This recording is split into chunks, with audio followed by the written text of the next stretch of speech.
And you were just saying um, about, I was saying it's challenging to live fossil fuel free. A lot of it is not going to be that easy, I'm but a lot of it multitasking here. I'm stirring up the peanut butter. without. We got this great peanut butter from Whole Foods. Once again, unsweetened, creamy peanut butter, salt-free. So it's just peanuts. It's ground peanuts, but they don't add palm oil or anything similar.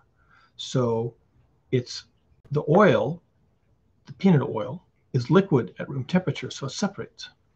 So this is the ritual. When you get a new jar of peanut butter, and it's the real peanuts, real peanut butter, that's all it's in it. Right. Then you have to stir this. It's work. It's work. But it's so enjoyable. Now, I want to point out that it gives you purpose. Right, exactly. Work, it gives us purpose. Okay? Doing this gives you purpose.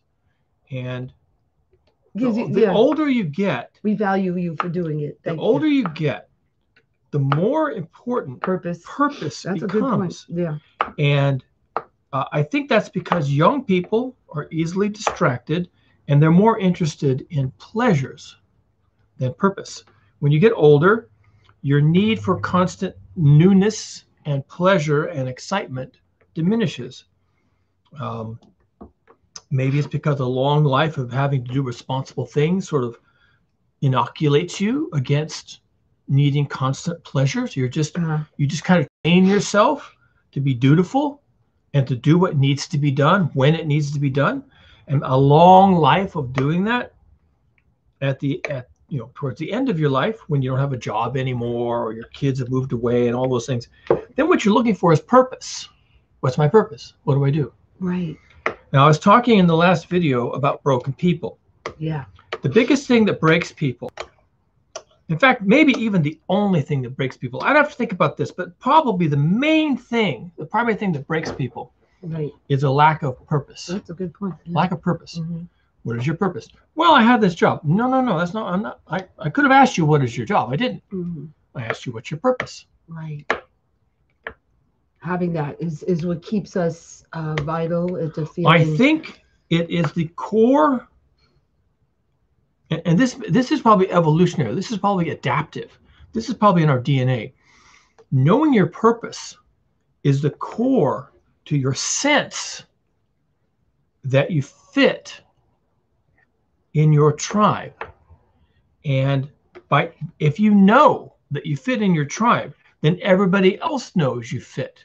And if everybody else knows your purpose, then they preserve you, they protect you, they keep you around, they feed you. Okay. Mm-hmm. Okay, that's true. And having a sense of purpose is a signal to yourself. It's a subtle, subliminal signal to yourself to keep living, that you're doing okay. But you want to keep living. You're doing okay. Right. Yeah. That you've got your place.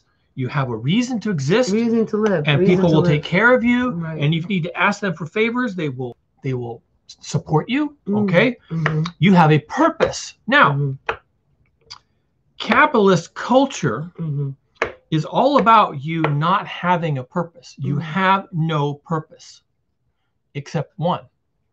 Your purpose is to participate in consumer culture. That's your purpose. Yeah. You have no other purpose. It's a little different for women. When they start having families, they are suddenly reminded very, very sharply and in very pleasant terms for most of them what their purpose is when she has a baby. So for women, this is not a big soul-searching journey of self-discovery. Okay, they have a baby, boom, purpose, right? Probably for the rest of her life, purpose. She has purpose. So, not necessarily though. I don't know that capitalism wanted us to lack purpose, but it definitely wanted us to be dependent. So I think that when we became dependent, we lost our purpose. Our only purpose was to get a paycheck, however we get it. Doesn't even matter. Money. So we can spend money on stuff. Doesn't even matter what stuff. Right. And if you have extra money, spend it on extra stuff. There's never enough stuff, right? We all know that. We know how that works. When that became your purpose, then I want to venture to suggest you don't have a purpose. Unless you're a woman with children, then you kind of know your purpose. And your purpose might actually be at odds with your perception of having a job and a paycheck and buying things. And your purpose of being a mother might actually interfere with your ability to be a consumer. Good. I mean, you're going to consume new types of things, disposable diapers, infant child care, the best possible toys, the best possible brands. But, you're just a different type of consumer. Your child is the impetus for your consumption patterns. Therefore, you got to get a job, got to get a paycheck. So what's your real purpose? To provide Winnie the Pooh plushies for your baby? That's your purpose? Your purpose is to provide the best daycare? I guess that's your purpose now. Which, by the way, anybody could do. Your husband could do that. You could die and some random woman could provide the best daycare for your child. And you don't need to do that. Anybody can do that for you. And of course, really rich women not only have au pairs and other types of women to take care of their children for them, they even have women to give birth for them, right? Surrogate mothers and all this kind of stuff. So, what is your purpose, really? Anyway, that wasn't what we were going to talk about. We were talking about fossil fuel free lifestyles, but that was part of it. No, it was part of it. That's why I went into it. Just to bring back the one point of what we were saying, like this item here, it says no stir, but it has the palm oil, and it looks all natural. And the palm oils. Okay, context go ahead, time. Yeah, tell us about the palm oils. The palm oils come from Indonesia and Southeast Asia. They have to clear rainforests that are endangered rainforests that contain endangered animals. These are charismatic large mammals like orangutans and tapirs and rhinos and elephants, tigers.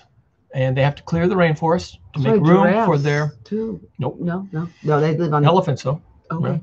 They have to clear the rainforest, cut all the trees down, kill all the animals. That's literally exactly what happens. They cut all the trees down and they kill all the animals. And then they plant the palm. And they palm plant the palm plantations. Palm trees. They do all that. So that you cannot dear stir. consumer cannot stir. Don't have to stir your peanut butter. It's hard at room temperature. Because palm oil is semi-solid at room temperature. Semi-solid. So the difference between these two containers of peanuts, both of which are organic, is that this one doesn't have to be stirred. And if you look on this one did have to be stirred. And it only has the ingredients of peanuts. It only has peanuts in the ingredients. So if these were sitting on the shelf side by each, you think that was they're both fine, organic, and even maybe they're both the same price. And this one says no stir in really large letters. No stir. No work required. No work. No effort required of any kind. You're going to buy this one. You're going to let that one go. Right. Now, they don't say on here, contains palm oil. They're not going to tell you that. Because some people who buy organic, shade grown, fair trade, they know what palm oil it does. They know where it's from. They know what happens. They know how we get it. They know that it's nothing more than a labor-saving device. Right. And so if they see palm oil slapped all over the front of this, contains palm oil, and they're like, oh, well, fuck that. They put that somewhere. They didn't read put that back on the shelf. It's deceptive that you think it's organic and healthy, Santa Cruz, but if you look at the ingredients, it is palm oil. But what Kat is saying is so important is that these are the compromises we've made for convenience and speed, and we've made so many of them. This is just one of them, and then we are destroying 5 minutes to stir this up. Mm-hmm. Doing this saves me. Stirring this saves me of any blood on my hands.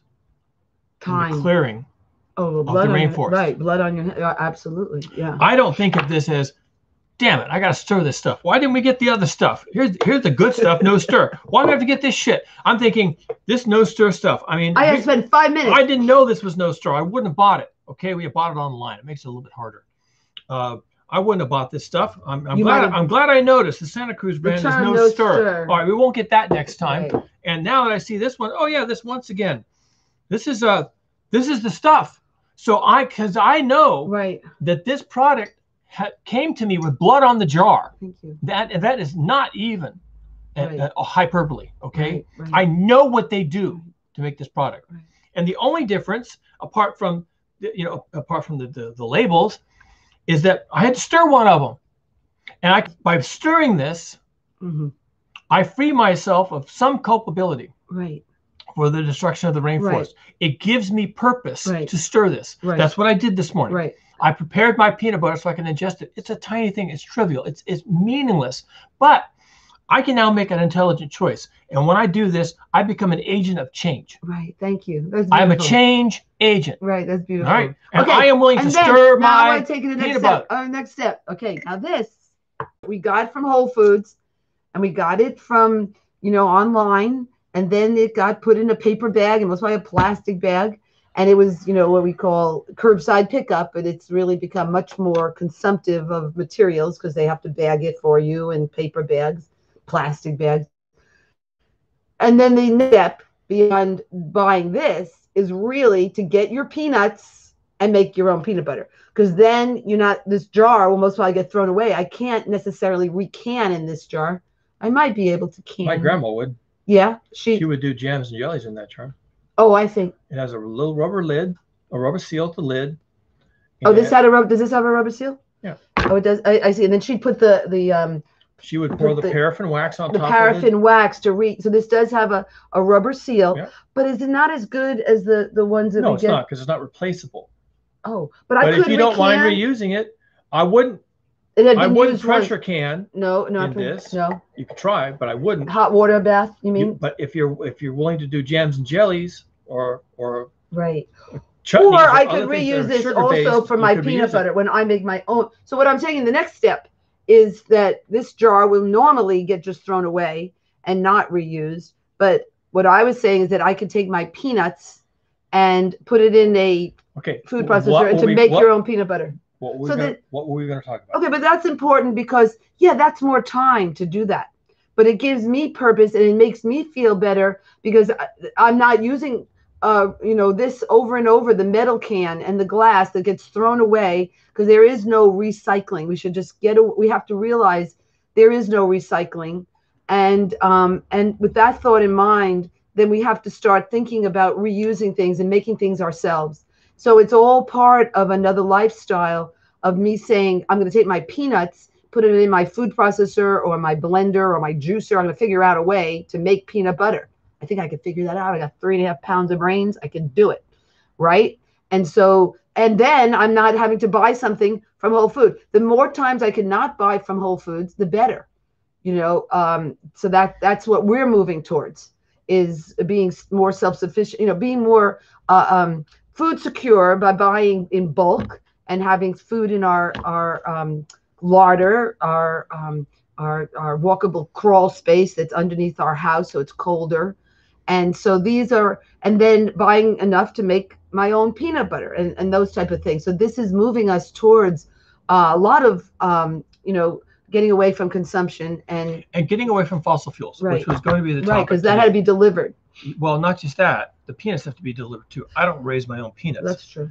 But there's a big difference between getting a 25-pound bag of roasted shelled peanuts delivered in a little bit of plastic than getting the equivalent of finished product delivered. Okay, this is glass with lids. It's been ground for me. It's been all these things. And who knows what they weren't using solar to run their grinder. By getting the roasted peanuts shelled from Jaffe Brothers, I am as close to the producer as possible, and much closer than this. So, although this isn't bad because it doesn't contain the palm oil. Okay, I have to stir this. So if I'm willing to stir this, I'm a little bit closer than this other product, which was no stir, because this contains palm oil, which comes from Indonesia. Now I have two providers: Indonesian palm oil, which is blood all over its hands, and the peanuts, which could even come from the United States. I don't know. But this is one provider, and if I just get the peanuts without the jar and the lid, then I'm even closer. Right. Now, closer to what? To being fossil fuel free. Closer to the provider. Closer to the provider. I'm less of a consumer. Less materials used in this product. Every time we can reduce our materials. Yeah.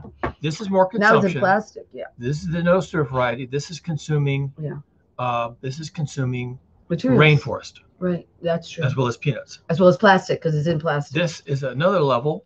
this, have to stir this, does not contain palm oil. This is just consuming peanuts, but it also still consumes the metal lid and the glass jar. And we don't know how, that were they using solar to do the processing? Most probably not. Probably not. I'm just talking about the contents. Right. The contents of this is not just the peanut butter. It's all the glass jar and the lid.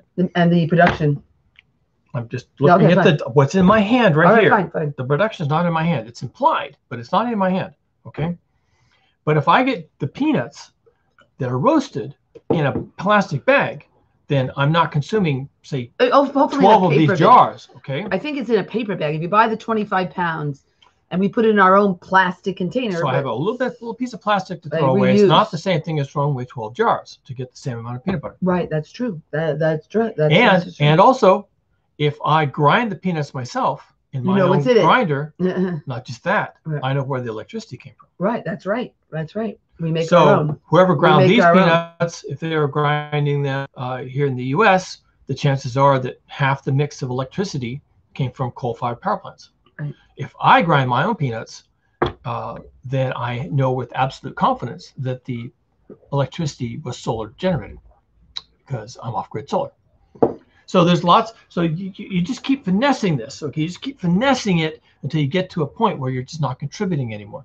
Right. Now no blood on our hands. No blood on your hands, or at least as little as possible. Right. There's no such thing as no blood on your hands. All these hippy dippy flippies driving Teslas and all this stuff, they claiming that they have no blood on their hands. It's not true. The cobalt in those batteries come from Nigeria or Botswana or someplace. And the cobalt industry, Chilean desert. No, you have no idea what I'm talking about. Oh, you said cobalt, not you the lithium. You have no idea what I'm talking about. Lithium. Don't interrupt me unless you know what I'm talking about. All right, sorry. Cobalt comes from Africa, and it's pulled out of the ground by men and boys, one bucket at a time, out of holes in the ground. It's really hard to mine. Okay. And they have really great mineral resources in Africa, but they have the shittiest labor laws. Okay. Mm-hmm. So cobalt has blood all over its hands.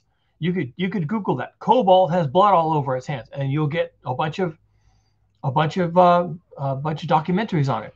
So you're driving around your Tesla, you've got blood on your hands because the cobalt in those batteries came from these absolutely inhumane conditions. Mm-hmm.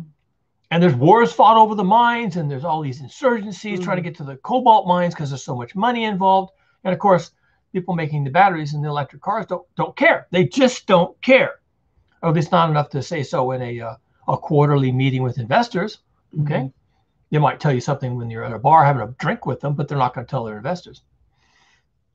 So we were going to talk about living fossil fuel free would make us happier. Why that's not necessarily going to destroy your sacred American way of life. That our sacred American way of life is very sad and depressing, and that's why we're on opioids. When he was president, talked about defending our sacred American way of life. That's a joke. He was just defending capitalist access to markets. Okay, he was not defending our sacred American way of life. He was protecting a predatory capitalism. That certainly is true, giving them access to resources at cheap discount prices by having wars for them. And everybody understands that. Wars for oil is a thing, all right? Everybody knows that. Why are we in Afghanistan? Why are we even over there? Have you seen Afghanistan on a map? It's nowhere. Have you seen pictures of the place? There's nothing there. Why are we in Afghanistan? Ask yourself that. Why are we there? Well, we're fighting a war for resources. When it really comes down to it, we want the resources. So does everybody else. So does China. So does Russia. We want the resources too. So we're over there fighting for them with troops. And I don't think they're heroes for fighting for resources for capitalism. Smedley Butler didn't when he wrote his book War is a Racket. He wasn't proud of what he did at all. There's nothing sacred about this sacred American way of life. But of course, people have bought into it. And when Donald Trump comes along and starts spreading demagoguery on thick and fast, making America great again, you have to ask yourself what was so great about it. That America that he's trying to make us like again, great again like that was that America that, shipped our jobs overseas to China and Indonesia. That's the America that had rivers and lakes on fire in the upper Midwest with pollutants. That's the America that got us Superfund sites all over the country, destroying people's lives and their health and destroying children's lives. That was that America. So, America does a lot of neat things. America set aside the national forest systems and all these kinds of things, but that was Teddy Roosevelt 100 years ago. So, if you want to make us great like that, then bring back those kind of people.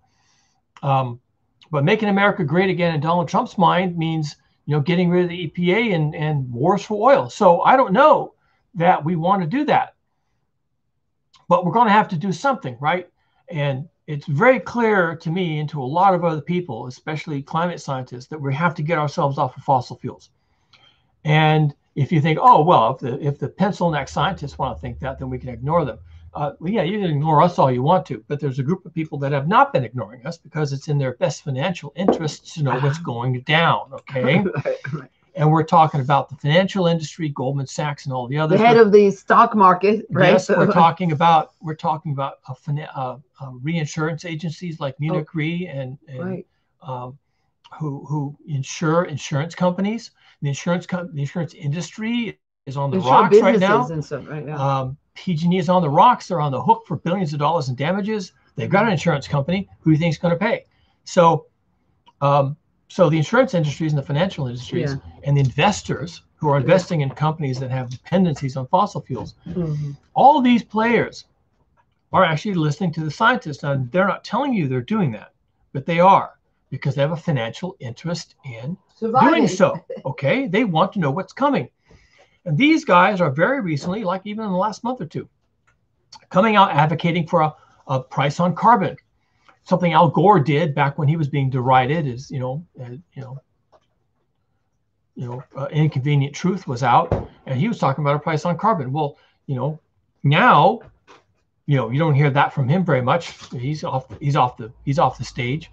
But behind the curtain, on that same stage, lots of companies who have investments in lots of other companies are looking at stranded resources in the fossil fuel patch, that they're never going to be able to get these out of the ground. And they know that because they know it's coming. They can't put that on their books of their values. So yeah, right.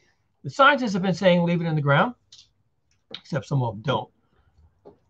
They want to keep their jobs, they want to get their grants. I can't blame them.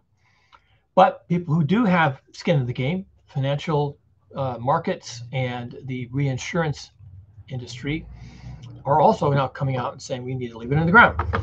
Or do something heroic, but basically and eventually leave it in the ground. So the stage is set to leave it in the ground. Now, no one's having that conversation in America. Even Joe Biden, running for president. He started it, though. He's mumbling little words about, we should wean ourselves off of fossil fuels. I was surprised to hear it. He did good. I'm so proud of Joe. He said it. It might cost him the election, which is really sad if true, because that's the least of our. That's going to be the least of your problems, America, is Joe Biden maybe talking out of the side of his mouth. Well, maybe we should look at this carbon footprint requirement thing. He says we have to. We're going to have to do it. And he's right. And people don't want to hear the truth. That's why they like Donald Trump. He doesn't tell the truth. Fine. So we're going to get Donald Trump. But here's the problem with picking for your leadership people who lie to you. Here's the problem with that. The problem is they lie to you. Yeah. Now I can stop right there. They're lying to you. Why would you think that's why is that a feature and not a bug? Okay. Why is that a good thing and not a problem? Right. They're lying to you. Mm-hmm. He lies all the time. Everybody knows he lies. They laugh about it. Donald Trump, oh yeah, he's a liar. What about it? He's lying to you. And one of the things he's lying to you about is that he's going to make America great again with fossil fuels, because he isn't. Mm-hmm. And the captains of industry are backpedaling, trying to find ways to get themselves out of fossil fuel dependency. And I'm sorry, Donnie, it's not going to happen on your watch. It's done. It's done. Stick a fork in it. Now, Donald Trump, the populist and demagogue, is going to start telling Americans, all right, we need to fight more wars for oil. We need to fight everybody. We need to kill everybody who believes that there's a problem with climate change and global heating. COVID-19. We need to shut down the universities and the scientists and the researchers because it's all fake news and blah, blah, blah. And he can't change the fact that the rest of the world is not going that direction. And eventually we're going to be alone dealing with this on our own. And my expectation is that, well, we don't make much oil ourselves. And what oil we do make might be just enough to suit the needs of the elites. with their private jets and their private limousines and their private chalets and their private travel and their private everything else, there might be just enough oil comes out of fracking and tar sands to keep those people in business as usual. But the rest of us, when the rest of the world gives up on this show, including Saudi Arabia, when they become another financial institution and they leave the oil on the ground because it's not good for them either, then we're going to be stuck up a river without a paddle, right? So eventually, America, you're going to have to bite the bullet, and you're going to have to figure out how to live without fossil fuels. I don't know if it's going to be this year or next year, but I bet it's not too far down the road. And the first shocks that are going to come is when the oil availability starts to become congested and it's just not available, and they're cutting it off, and who's cutting it off and why. And then it starts to get expensive, and then it's $10 for a gallon of gas, and then it's $20 for a gallon of gas. And of course, it's all going to the profiteers. None of it's going to programs to help you get off of gasoline. It's just going to the profits. And if you had decided to tax yourself, to set aside funding to do R&D and subsidize the manufacturing of electric cars and subsidize the installation of solar cells, then we could have taxed ourselves and put a fee on carbon in gasoline. And then when you're paying $20 a gallon for gasoline, you know it's going to a good cause, because you got a guy coming out to your house 2 weeks from now to put on totally free solar panels on your house, because those are purchased with the fee on the gasoline. So you feel great about that. You don't mind paying the $20 a gallon because you're trying to cut back anyway. And then they came out for free. It's a state program. They use that money to put solar panels on people's houses. So you'd feel good about it, but that's not what's going to happen. It's going to be $20 a gallon, and you're never going to see that money again because it's just going to the profiteers. It's going to the Saudis. So you're just going to have to go cold turkey. Now, it's not all bad, because I think your quality of life could actually be better. Now, I started out by stirring my own peanut butter, right? For a moment, its purpose. And that purpose was to avoid getting blood on my hands from the destruction of the rainforest and the animals therein. So you could take the same approach. You can say, well, I'm going to ride my bicycle today. Thank you. Okay, I'm going to ride my bicycle today. That gives me a sense of purpose. I am not contributing to the problem. It'll take me a little longer to get to work. I'm getting a little bit of exercise, it's fresh air. It's fresher than it used to be because fewer people are driving, right?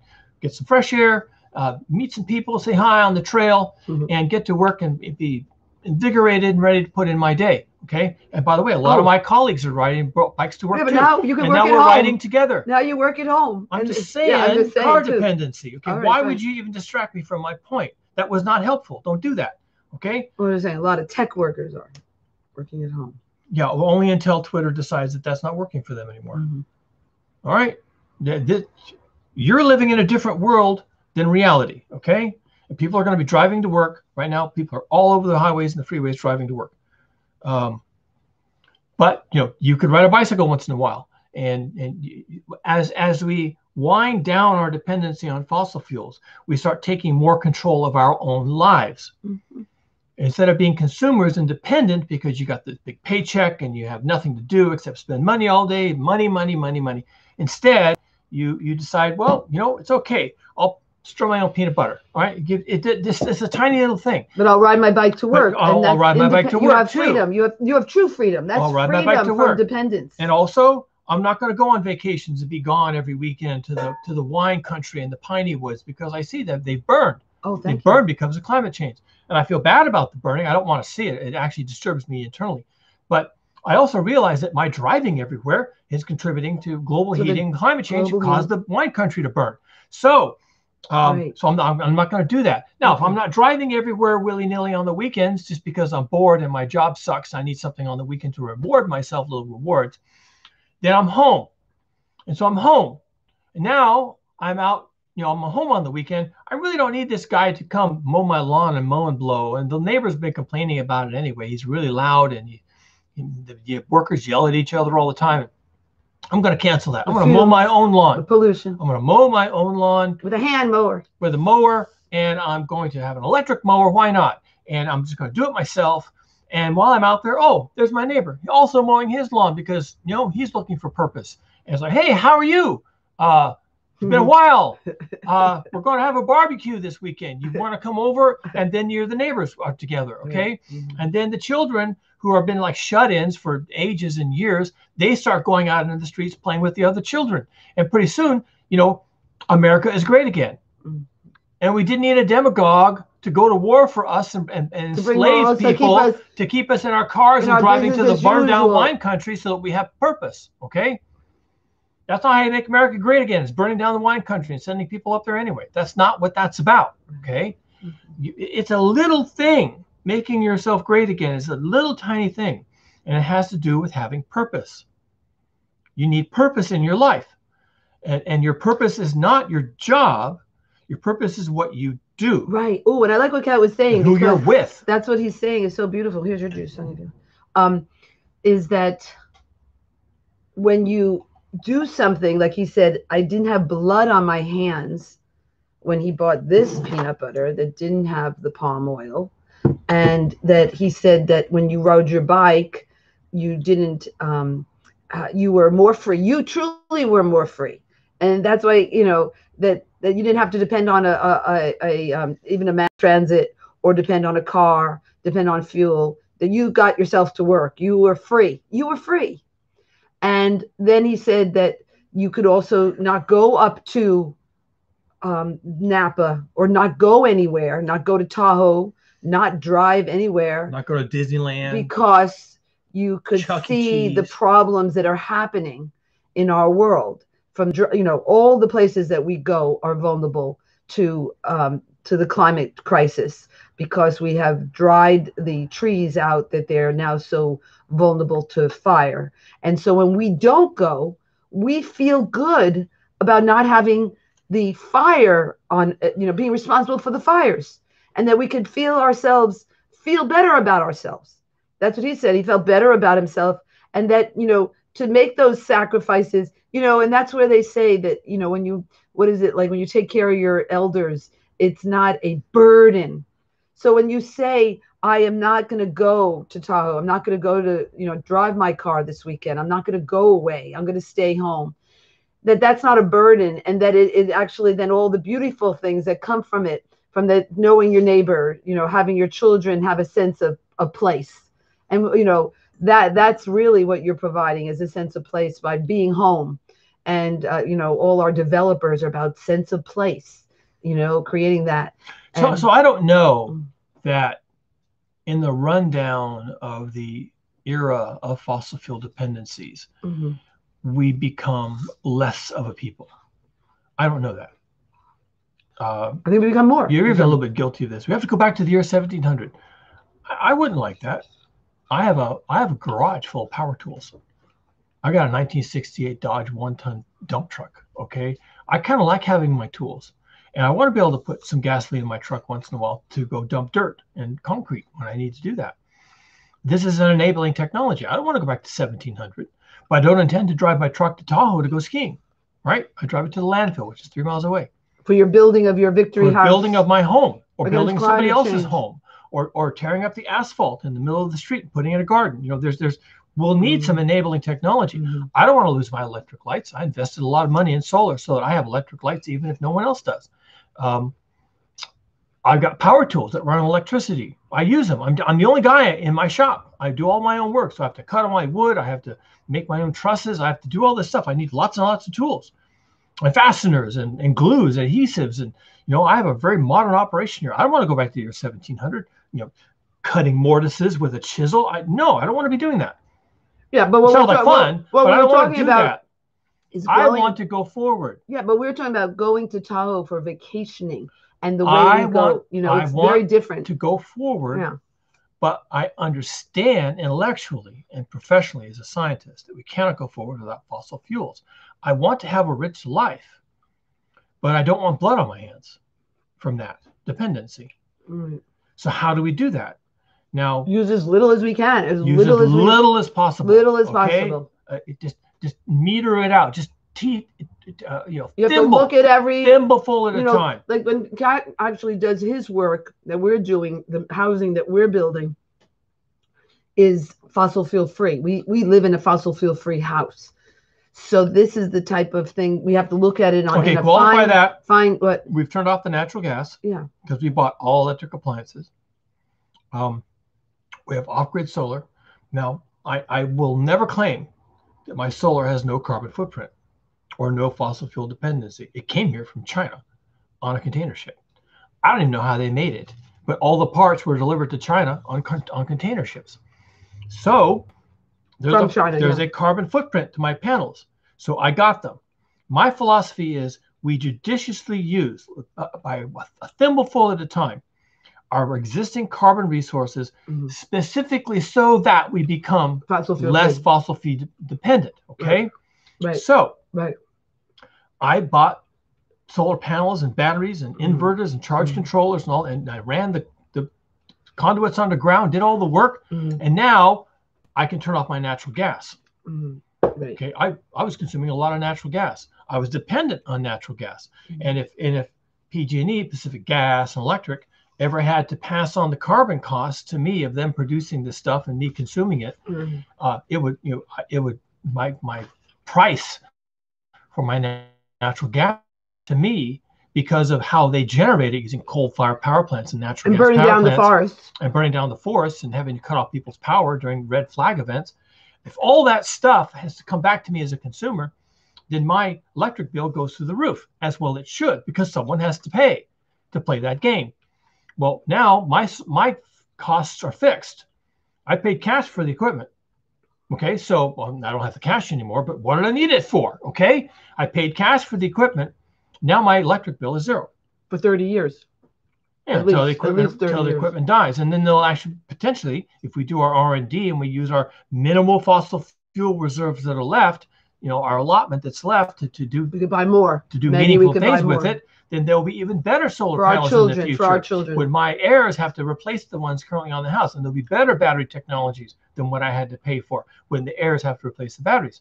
In fact, it could be that by the time 30 years runs out and all of this is now obsolete, civilization has completely retooled itself. So we don't even do things with electric motors and electric lights anymore, and we just turn them off. Now that's hard to imagine, but people who used to live like that without electric lights and electric motors and electric cars and all this stuff and the internet and everything else, they got us where we are today. So something was right about that. And we need to be as resilient and capable as they were without this dependency. Right. They had meaningful lives. They belonged to the land. They understood their relationship with the earth. They understood the seasons. They're part of a village and a community. They had a community around them all the time. They helped them with everything. And that's what got us to where we are now. And that's what got us where we are today. What God has said. So it works. Don't say it doesn't work, because it absolutely works. Right. He's saying we need to take the best from the past and have an adult conversation about what we're going to try to save. It was a conversation we were having with our neighbor today who knocked on our door, which is nice that a neighbor even knocked on our door. And so that's because we've been here for 15 years and we're very community minded. We do. We speak to our neighbors and our children. We homeschooled our children. We stayed home. That was our lifestyle. So we have neighbors who even knock on our door, which is nice. Not a lot of people don't know their neighbors. But anyway, the point that Kat was making to our neighbor, Jeff, this morning was about a controlled demolition or an uncontrolled demolition. And so we are going to go, if we're not careful, we are going to go over a cliff. And it's, Kat refers to it, that we need to try to work very hard, to avoid annihilation. So that gives us a purpose. There's our purpose right there, avoiding annihilation. And so what that would entail is having an adult conversation about what we're going to get rid of and what we want to save, because that's a controlled demolition. Because if uncontrolled is, we lose everything. We go over the cliff and it's done. It's called collapse. Or you don't know what you're going to end up with. Right. Maybe you keep some things, but it wasn't planned. But they're not the right things. Like we have the airport. Like who cares? Maybe they're the things the elites care about, but they're not the things everybody else cares about, right? So maybe we keep private jets. Do you have a private jet? No, you don't. Right. Okay, so if we keep private jets for the elites, then you don't have anything along those lines. Right. So if there's anything we want to keep, we have to lobby for that. Right. And we're saying that's an adult conversation from the perspective of understanding the challenges. Yeah. And the thing that I am, really wanting to save is the internet. We need the internet. The internet has saved us with COVID-19. And, that is going to take a lot of what is it called? Politicking, lobbying to get the right things to be saved. And I don't think we're going to have a lot of arguments about it. I really don't. It's just having an adult conversation about what we want to get rid of, what we need to get rid of, is where it takes a lot of cojones, right? A lot of strength to really face this head on and not look away and say, what do we have to get rid of? Because we can't go forward with everything that we have now. That we know, because then we will go into total collapse, and total, what is Noam Chomsky says, it's the end of human civilization. And so the end of human civilization, is that's, and you've said it too like that, or there's another way he says it, but it's human civilization. And so as we've evolved it, or I know how Noam says it. He says it, organized human society, that we've created in all the different ways that we do things. And it's been very organized. It's worked really well. That's why we're able to get to the moon, and we're able to do everything that we have done, even creating the solar panels. We're a very organized system that works really well. But then we found at the end of our rope here, literally, that we can't use fossil fuels anymore. So we have to make changes. And this is the adult conversation we have to have, that we have to let go of the boat anchors. And the boat anchors are our cars and our planes. And very, very clear that those are them. And we don't need them. We don't need them because we need to live local. We need to be hyper local. And that'll be our next show, is hyper local. And we'll talk about it the next time. But that was it. What was this show? Basically, it was, did we wrap it up? What was your topic? I made a point at the end of the last video that I don't think it's going to be the end of fossil fuels is the end of a meaningful modern life. Right. I think quality that we of life can have will go away. A different life, right, that we will enjoy immensely. Staying home. But it doesn't look like this one. Right. It looks like our house. Isn't our house pretty? And it's just home is the beautiful thing. Home is any more than one piece looks exactly like another piece. Right. Peace is the absence of war. Right. But you can also have post-war periods that are extremely tense. Right. And fraught, like we did with the Cold War. Mm-hmm. Or you can have post-war periods that are not. Right. And so we need to choose how we're going to live without fossil fuels. Right. Is it going to be extremely stressful and dangerous and limited, or is it going to be enriched in some other way? Like we deliberately decide to live more in community, to have more local production. I like what he says, right? More in community. That's really important. I was just thinking about that. And after we're off the show, I'm going to take our walk.